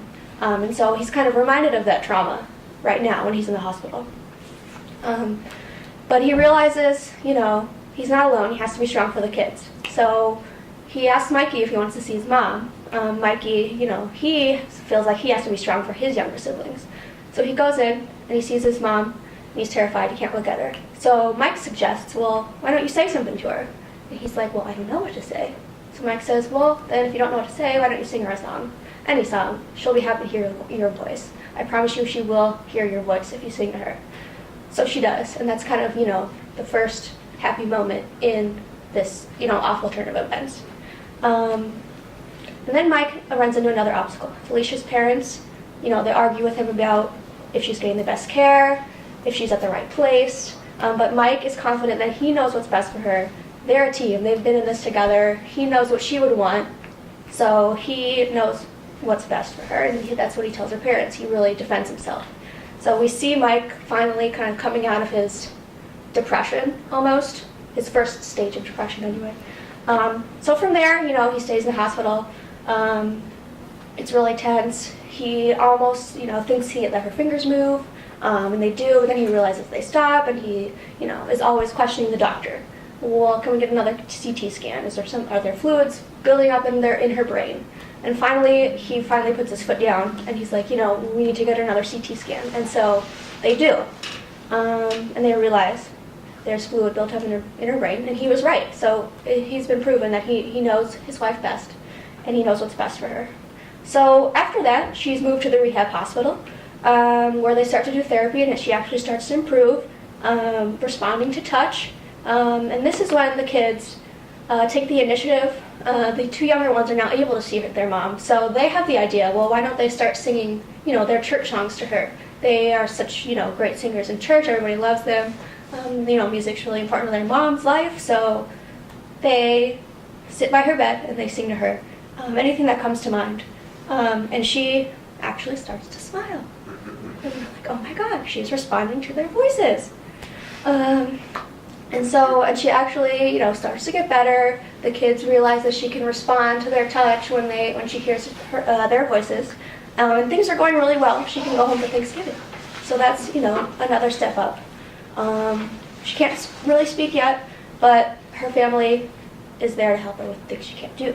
But at Thanksgiving, Donald and Mike expresses his concern over the looming trial with the drunk driver who hit the car Felicia was in. He expresses to Donald that he wants justice. But disappointing after that, there is no justice, the trial's delayed. Mike doesn't get what he wanted, but he realizes, I have to move on from this. I have to forgive. Okay, I'm done with it. And so, his hope is rewarded. Felicia starts speaking, except it's not in English, it's in Spanish. Because she is bilingual, multilingual, she's a scientist. So that's exciting news. And the kids sing her even more, and she starts, speaking, trying to speak. They keep doing therapy. She gets more, mobile, except her condition starts to plateau. So Mike decides that it's time for him to take care of her himself at home, so he can have total control over her care. And he asks the kids to really help him out, but they are already taking the initiative themselves. They know they have to be strong, and they know that they have to be strong for their dad, who's trying to be strong for them. And so they're really maturing at this point. The kids know what's up. They know what they have to do. They're so, such a loving family that they know they can't get through this without giving 100% effort towards their mom and getting her better and getting her happy again. So that's when they name themselves the Voices of Glory. One day they're singing to their mom, and they ask her, well, if we were to become a group, what would you name us? And she suggests Voices of Glory. They think that's perfect. So eventually, the kids are invited to sing at different places, at different events. And through the kids' success, Felicia, gets better, she's happier. She gets to go to some of these events. And, the inspiration really wells up inside her whenever she's there. And she starts to believe that she can really get back to who she was before, even if the doctors say she'll never be able to walk again or to teach again. But she's inspired by her children, so she decides she wants to go back to teaching. And so this is where it gets a little harder. Mike starts to be unsure if she can do this, if he can do this. She can't write, so she'll need people to help her, write her papers, do the transparencies that she's going to use to teach. But her hard work inspires him, and he knows that he has to be strong for her. And so he kind of gets his act together, and he really puts himself out there and helps her. So orientation day comes, the first day of school. Felicia is going to try to teach a class. The dean, the superintendent come to observe her.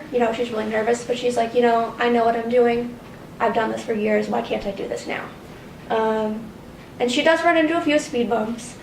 She is not able to finish the lesson because she has physically a hard time getting the transparencies onto the slides, but all of her mental faculties are there. That's very clear. She's just having physical problems.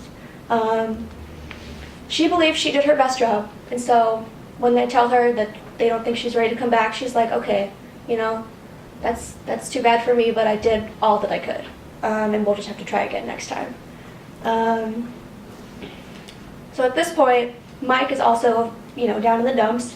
We get a few more flashbacks of his childhood, especially his father. His dad was not very strong when it came to tension in the family, and Mike kind of sees himself as a foil to that, and he realizes, I'm not my father, I have this awesome family, I'm a good dad, even though our situation is pretty horrible right now, I'm thankful for what I have. He remembers how his older brother Chris, used to abuse them, and how he compares him to Mikey, and how Mikey's such a good big brother. He knows exactly how to take care of his younger siblings. He's really, taken responsibility and matured. So finally, everybody's, still kind of sad that Felicia isn't able to go back to teaching. So she figures, well, why not go back to where I started? Go back to MCLA. I want to get my administration degree. If I can't teach, then I'll be a principal. Climbing that ladder, going as far as she can, finishing what she started.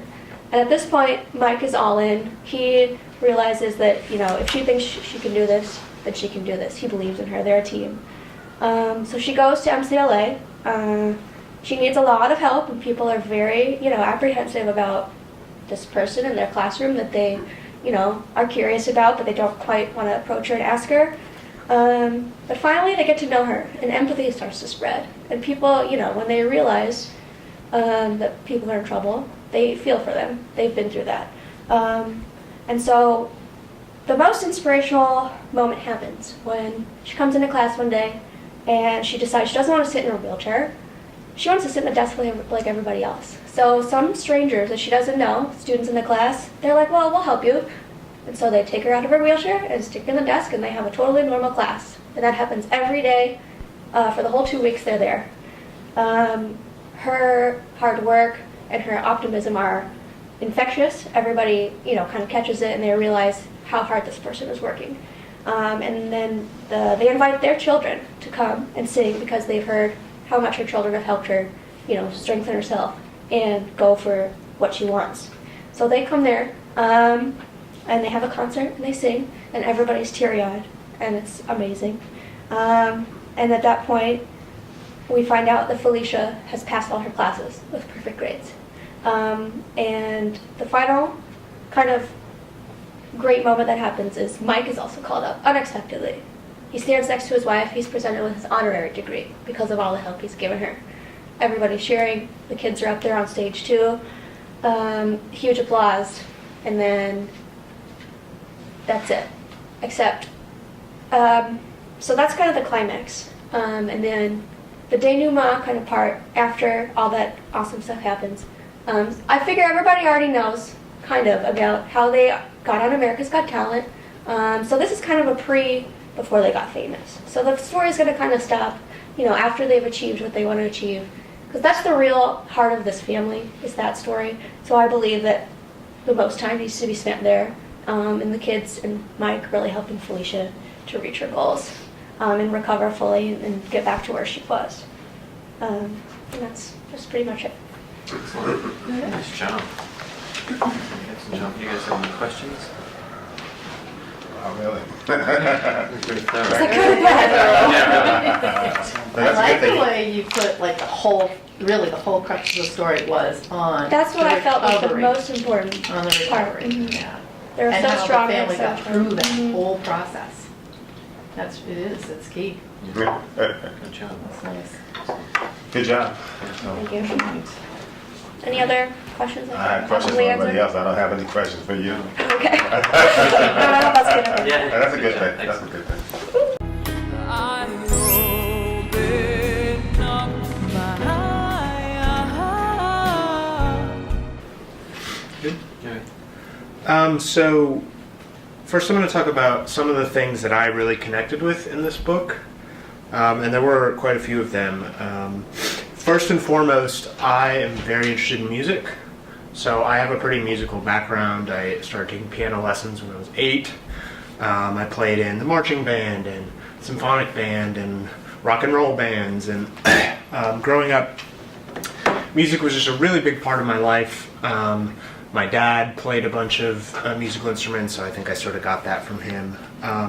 And so I also, because it's such a big part of my life, have written screenplays specifically based around musical groups before. It's something that I'm really passionate about. And in addition to that, it's sort of the power of music that I found really compelling in this book, both to bring people together and also sort of the healing power of music, because I know personally, and I'm sure most people have experienced something like this, music is very emotional, it's very sense memory, so when I hear a specific song, I might think back to a specific moment, whether it's a concert that I went to that I really loved, or reminding me of a girl that I used to have a crush on, all of these things. So when I'm feeling down, music can help bring me up, and when I'm feeling up, music can sometimes bring me down, maybe unintentionally. But either way, I think music is very powerful, and that was something that really spoke to me in this book, both as a means of sort of communicating. Specifically, I'm thinking of the scenes of the kids singing to their mother in the hospital, but also a powerful sense to communicate with a larger audience. I'm thinking of the scenes at the Apollo or at the Columbia University talent show, or even in smaller groups when they're going to sing for other people in the hospital or nursing homes. These are things that I've done, and they're things that I find to be very compelling to think about and to watch. Something else that really struck my attention in this book is the idea of the American dream. And I think that's something that is really interesting to think about and to look at in sort of the history of our country and how it's been treated in literature and films, etc.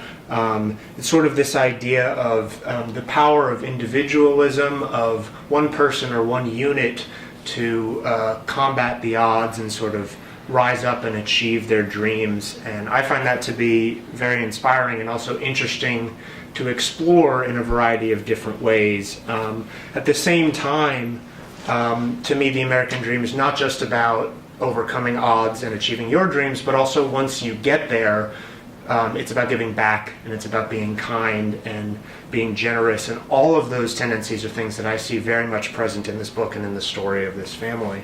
And the other thing that really struck me about this book is that sense of family that just permeates every story, every page. You get such a good sense of the closeness of this family, of how they rely on each other through hardships, of how they celebrate together through good times, this bonding, this support system. It's something that I'm pretty close with my family, so it really spoke to me, and I was able to relate to that, and I think it's a really powerful message to send about the importance of family in sort of living your life.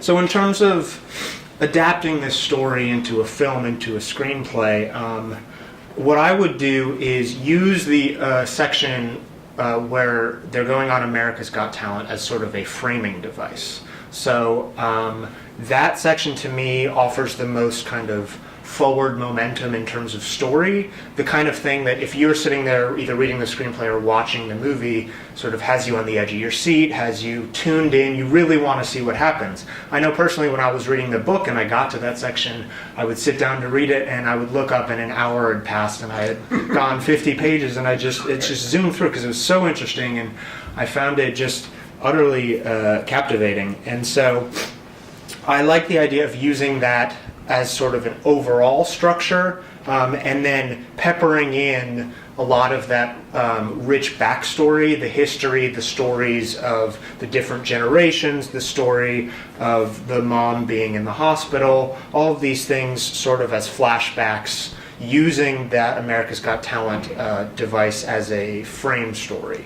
I see it as a lot of the questions that the judges are asking while they're actually on the show can work as sort of triggering devices to take us back in the movie. So, for example, when one of the judges asks about their mom, we could flash back to a scene of their mom in the hospital and them singing to sort of reach her in the coma. Or in addition to those questions, I also just really latched on to this sense of storytelling that I found in the book.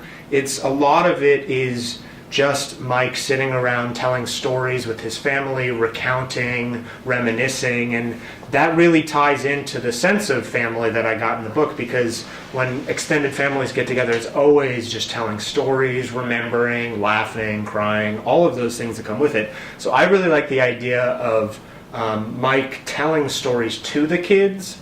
The scene where he's explaining sort of what the Apollo Theater means to their culture and who else has performed there, I found that to be a really moving scene, and I think that kind of structure can work really well for a lot of the other family stories, where he can be explaining where he came from and what he's had to overcome, and so the kids can be learning and we can be learning. And this way we get a really good combination of sort of that plot-driven, how will they fare in the competition as the main framing device, and then we also get the really interesting history and backstory of this family through these flashbacks.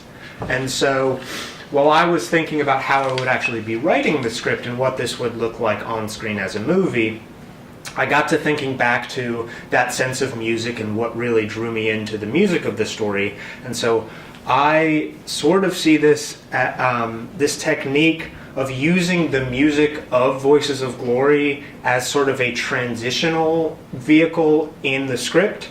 So I see the music as being able to transition us, the audience, from the present of the story, i.e. the America's Got Talent competition, back into the flashbacks. So as an example, say we're in a scene in a flashback.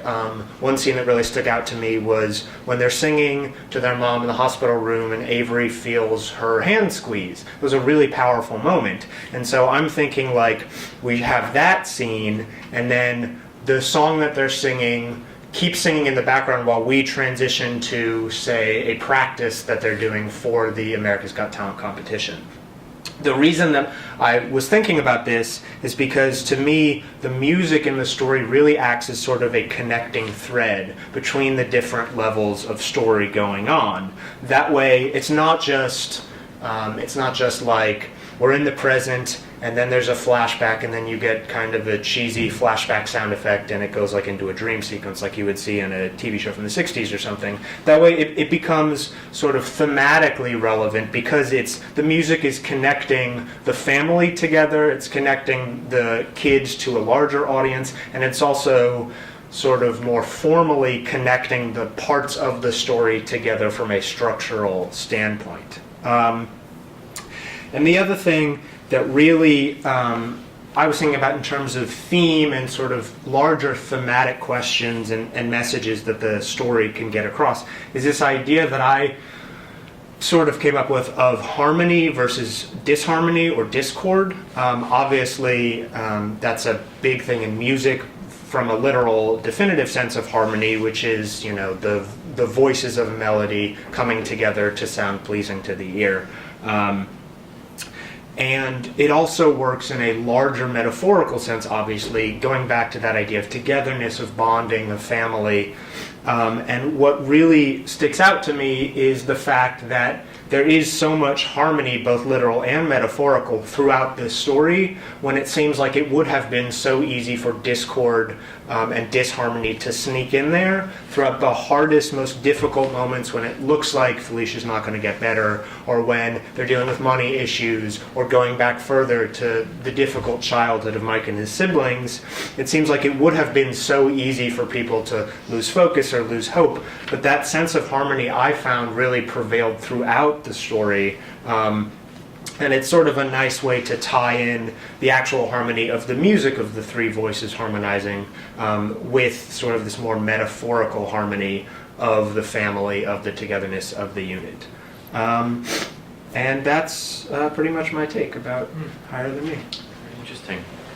That's, when we kind of, when no one was in the room, just us, something we talked about, and I think you tapped into it. The one interesting thing that I would say, when you do the music transition from one to the next, it's either like what's called an L cut, right? Or, I didn't want to get too technical. But the thing that you said two different things that I think could be brought in as one. It was a clever idea to have like the questions that would be asked during the competition to trigger a memory, kind of like we talked about, that idea. But the other thing that you said was to get from one to the other was the music. I think there's a chance to trigger with the music to a place, so you could do that as well, kind of meshing the two together, where if they were to be singing a song or practicing a song, they would go back to the moment where they first sang that song, which might be in the hospital. And that so gets it back, gets you there. That gets back to sort of what I was talking about with the music as sense memory, because there's so many songs that just you instantly get transported back to the first time you heard it or the first time something significant. So when you opened up on that idea of this trigger, and then you started to get into this, I thought he's definitely going to use music as a trigger, and you used it as an overlap, But I think it could work as a trigger, especially when that was kind of a theme you started in. Definitely. And it's true. Music, we always, when we hear music, go back to a time that we heard that, good or bad, whatever that I was. also thought that your concept was more attractive to the audience, because like you said, the audience will be more involved in it and will wonder what's going to be the next thing that's going to happen. I thought that was very interesting. Yeah, exactly. And just the fact that you even mentioned that the questions of the judges, I mean, that takes some. You have to be clever. You got to analyze that really closely, and that was very nice there. That was brilliant. Yeah, thank you. Good. That was brilliant. And you are so well spoken. I gotta say, unbelievable. Always well spoken. Thank you. We compared it, and Chad had made a mention of Slumdog Millionaire. I think that's what you're tapping into. Is I could see that. It's the same kind of thing. That with the questions that came up in the competition there were triggering back to his backstory. Yeah. Good. Excellent job. Great job. Thank you. Great job. I could actually sit there for another hour and listen to you. I know. I don't want him to stop. I want to go back to some of these details. Let's put this thing together. But the judge's questioning as the flashback trigger, that is brilliant. It gets you there. And keeps you involved. It's exactly what we had said is like, how do you trigger back? And so you did it. I open up my Corrected. Okay, I'm just gonna time myself so I know that I'm not going out. Well, don't. Over. Don't worry. So I'm just gonna tell you about how I envision the story. I'll start with the log line, the sort of one-liner summary of the story, which is after a tragic car accident that leaves Felicia in a coma, her workaholic husband Mike must rise to the challenge of caring for his wife and their 3 children, who learn to cope with the tragedy through music. So to just give you a brief overview, and as this logline suggests, I'm envisioning this as a story about how this immediate Cole family copes with this tragic accident and its consequences. So the story would essentially focus on Mike Cole and his relationships with his children as they all bear the burden of grieving for Felicia. So we would open the story on the Cole family in their ordinary world. So Felicia, for example, she works as a teacher, but she also assumes the very traditional kind of mother role. So the caregiver, the housekeeper, she cooks, she does the grocery shopping, things like that. And she's also very devoutly Christian, and she makes sure the family goes to church every Sunday. Mike, on the other hand, is a little bit more of the typical breadwinner. He's very much a workaholic, and he has this very high-pressure job. And he's not nearly as religious as Felicia. He attends church with the family, but it's clear that he has some skepticism with the teachings of the church. And then, of course, the kids, Michael, Avery, and Nadia, they're good kids. They're good students. They're active in the church choir. Everything's great there. So the overall family dynamic essentially is that they're loving and they get along well, but Felicia wishes that Mike would spend more time at home with the family. And he promises that he will. He just has to finish, this one big project at work first, which may take a few weeks or a few months or so. So that's sort of the family dynamic, how we open the story, we get to know these characters. Then one night, on the night of Mike's birthday, Felicia is away at a night class that she's taking, and we get to see Mike at home with the kids. And we get a sense that he doesn't necessarily connect with them all that well. And it's clear that they're much closer with their mother, so, you know, he doesn't necessarily know how to talk to them all that well, or they don't really listen to him when he tries to discipline them. But he's doing his best, and it's clear he loves his kids. He's just a little kind of awkward around them. So he starts to notice, as the night progresses, that Felicia's getting home kind of late. And he starts to worry. He's expecting her to call, at the very least to wish him a happy birthday, but nothing. Puts the kids to bed, still nothing, no word from Felicia. And he drifts off, and he's awoken by the phone call. He expects it to be Felicia, but instead it's a doctor telling him that Felicia has been in a very serious car accident and has sustained a traumatic brain injury, and that he should come to the hospital right away. So the next few moments are sort of a blur, you know, filled with uncertainty. He gets the kids out of bed. You know, they wonder what's happening. He doesn't really have any answers. They arrive at the hospital, and the doctor briefs Mike that Felicia is alive, but in a coma. They're doing everything they can for her, but these preliminary tests that they've run, the results are bleak. So then the stages of grief start to take hold. First one being denial. Mike says, you know they've made a mistake. This can't be right. My wife is fine. What are you talking about? But then they show Mike to Felicia's room in the intensive care unit, and she's badly bruised and battered and completely unresponsive. So he has to sort of acknowledge the truth, and then the next stage of this grief that he's experiencing is the anger. So, you know, how could this happen? How could God let this happen? But he has to gather his composure and break the news to the kids. Is she going to be okay? What's going to happen? They wonder, but Mike doesn't have any answers. It's too soon to tell. So a couple of days pass, and the doctor tells Mike that after some more testing, the prognosis is not good. They say even if she does wake up, the chances of which are low, your wife will likely never be the same. So now Mike has entered the bargaining stage of grief. Can't the doctors do something? He even tries bargaining with God, you know, but gets nothing, no clear results. So his faith is sort of shaken once again. So now it's time for the kids to see their mother for the first time. So they're allowed to come in. They barely recognize her, and it's devastating, and none of them know how to cope with this tragedy. So they sort of return home, and Mike does sort of a mental inventory of who they might be able to turn to for help. What the few family members that they do have, for example, and I've taken some liberties with the story to make it more difficult for our character.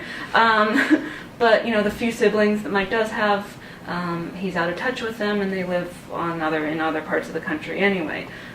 Felicia's elderly mother is in a nursing home. She's not really able to do much to contribute to the help that they need.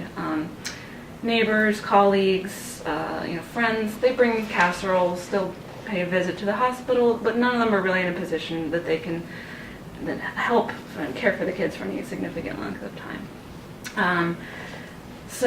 And people keep telling Mike, we're keeping Felicia in our prayers, but he sort of, with his shaken face, dismisses this notion. So after a while, the shock and the novelty of this accident wears off, and Felicia has still shown no signs of coming out of her coma or recovering in any sort of way. So Mike and his kids have to start adjusting to these new circumstances. Mike is forced to take some time off of work. He has to assume this parental role, this of cleaning and cooking and keeping house and making sure the kids get to school, making sure they do homework, stay out of trouble. And essentially he has to be the parent that he's never had to be up until now. He juggles this with visits to the hospital, where Felicia still remains comatose and unresponsive, despite the therapy and treatment that she is receiving. So now, during one hospital visit, something special happens. Mike is sitting by Felicia's bedside, stroking her hand. Nadia starts humming a song that she and her brothers learned in church. Mike and Avery join in. They start singing the hymn. As the song ends, Felicia's fingers twitch. And Mike jumps. He calls the doctors in. This has to mean something, right? Like, is she waking up? This is a big thing, right? The doctors say, don't get your hopes up. Comatose patients often have these involuntary movements of their fingers or their arms or legs and things like that. So, it could be nothing. So back at home, things are kind of, they're not going well, as you might imagine. The kids are kind of falling behind at school. They've had to miss a lot of school. Mike is getting pressure at work to finish this big project that he's been working on. The medical bills are piling up. So everyone just needs Felicia. She's kind of the rock that was keeping this family afloat, and things are starting to fall apart. So, and then this is the moment that I really enjoyed. One of the moments that I really enjoyed about the book was when Mike finally has a chance to check the voicemail messages that he hadn't been able to because of all of what has been happening. And he discovers that Felicia had called that night to wish him a happy birthday. And just hearing that voice, her voice that he hasn't been able to hear in so long, just causes him to break down crying. The first time he's really allowed himself to grieve since the accident. So at the hospital, back there, the kids have been continuing to sing to their mother. These hand twitches have been becoming more frequent and noticeable, and it seems like she's improving. So the kids' hopes are high. They're like, Mommy's waking up, right? Like, they're certain that this means improvement. And the kids go around and start singing in other patients' rooms. And one man even comes out of a coma while they're singing to him. So everyone's like, this is a miracle. These kids' remarkable and beautiful voices have awoken this man. Like, how miraculous. However, Felicia remains in the coma. And her doctors continue to remind everyone that she suffered such a severe injury that she will likely be in this coma indefinitely. So Mike's grieving reaches the depression stage. Maybe the doctor's right. Maybe this is just how it's going to be forever. He thinks, there must be no God because God would never let this happen. And this is also the moment when Mike is let go from his job. He's fallen too far behind at work. The family is consumed by debt. Mikey might get in a fight at school. The kids are resenting Mike for not being the mother that they need right now. So just bad things are piling up. And the kids, they need their mother, and the only joy that they've been feeling is when they get to sing to her in the hospital, because they're just certain this is going to help. And finally, Mike's had enough. Everything is just too much. He can't handle it anymore. He snaps at his kids one day when they're singing, and he's like, "It's this won't wake her up. It's hopeless. Just stop." The kids obviously are shocked. They're hurt. They have no idea how to respond.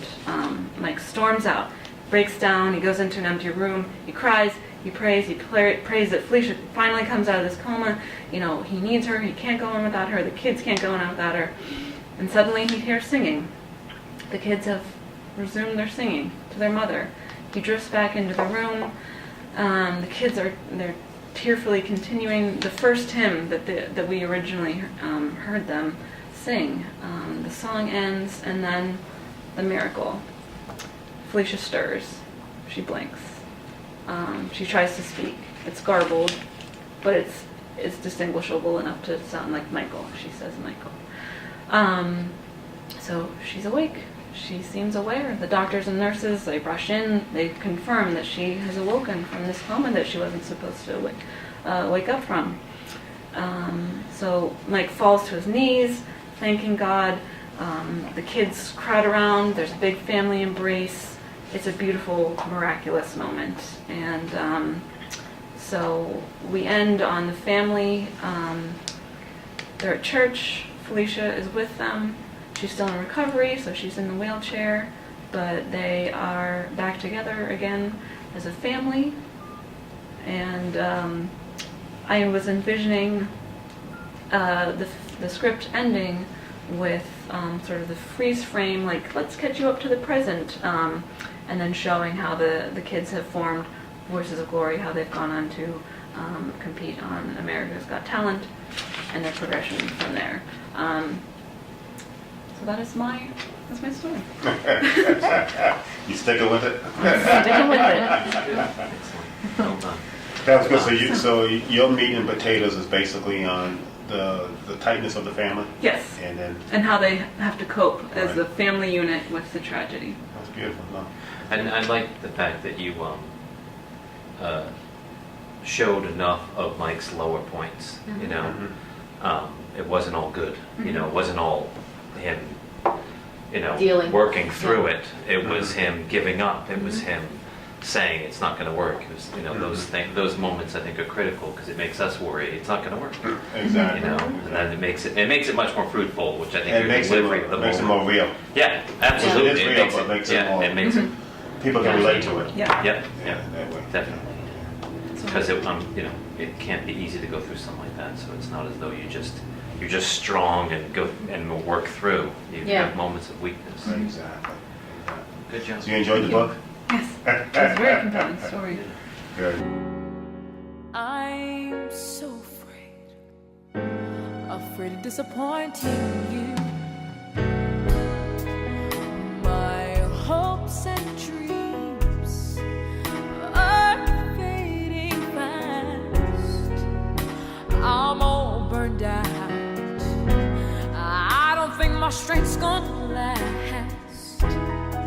So I'm crying out, crying out to you. I know that you're the one who is able to pull me through.